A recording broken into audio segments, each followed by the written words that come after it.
how to make scars and partially healed wounds inspired by Logan. Hello and welcome to another episode of Kay's Recipes for Disaster here on the Ruby Tuesday. Today's recipes are inspired by the film Logan, and we're going to take a little peek behind the scenes and show you how you can create scars and partially healed wounds for your own makeup special effects at home. I've put a list in the description of all the things that I'll be using, but don't worry, I will talk you through it step by step as we go along. So let's get started. So you want to start off by adding a very thin layer of liquid latex over the area that you're going to be working on. Now don't worry if you don't have liquid latex, you don't actually need to do this step. It's just much easier when it comes to taking the Syn Wax off the skin if you have a layer of liquid latex underneath, because it can just peel off. But don't worry if you don't have this, you can apply the Syn Wax directly to the skin. So just let the liquid latex dry for a few minutes, doesn't take long. And when it dries, it's completely clear, just like that.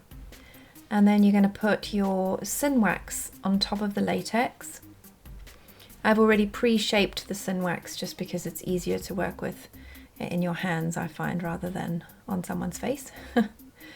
And then you're just going to take a little bit of Vaseline or some oil and put that on your fingertips, and then just smooth the edges into the skin so that it kind of starts to disappear. And I'm a total perfectionist, so I've sped this bit up for you so you didn't have to watch me doing it for 5 minutes.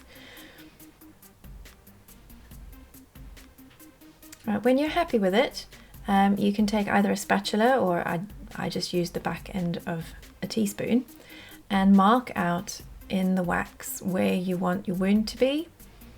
Make sure that you've put some Vaseline or some oil on your whatever implement that you're going to be using, because that Syn Wax is incredibly sticky and it sticks to everything.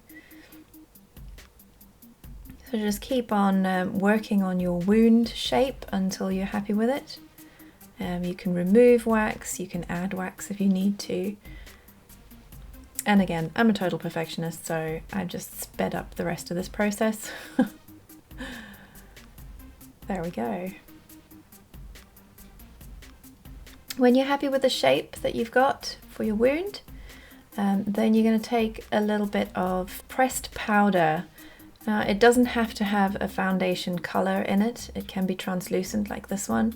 It just helps to make the wax a little bit more user-friendly and less sticky. So just dab on quite a bit of powder and try and get it into the grooves and everywhere in the wax, and then just blow it off, blow away any excess.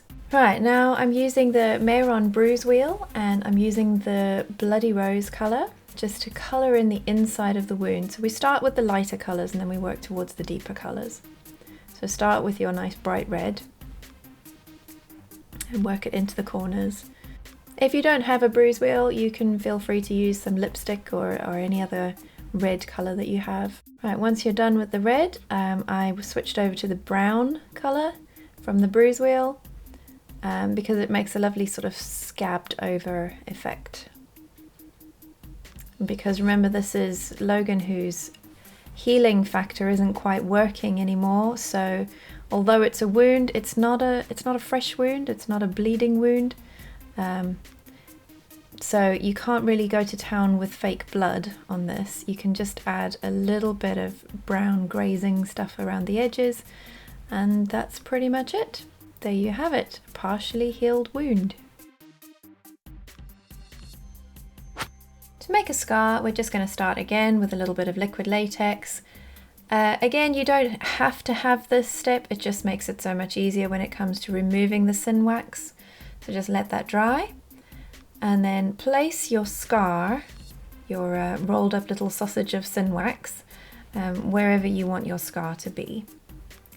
And then I just took the end of my teaspoon, again with quite a lot of Vaseline on it, just to make sure it wasn't going to stick.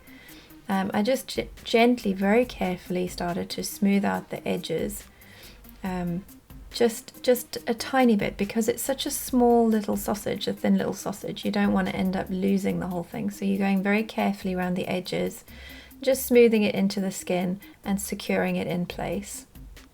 There you go. Now you can actually just leave it like that and say, well, that looks like a well-healed scar. Because the Syn Wax is so sticky, it will stick really well.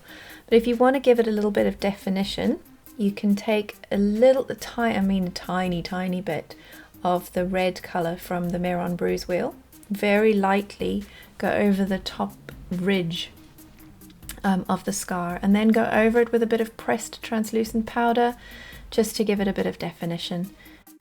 And there you have it, an easy peasy scar. Thank you so much for watching. I hope you enjoyed this video, and I'd love to hear about it if you do decide to have a go at making these effects yourself. Let me know how it turns out. Please like, comment, subscribe and share. We'd love to have you as part of the Ruby Tuesday community. Until next time, bye!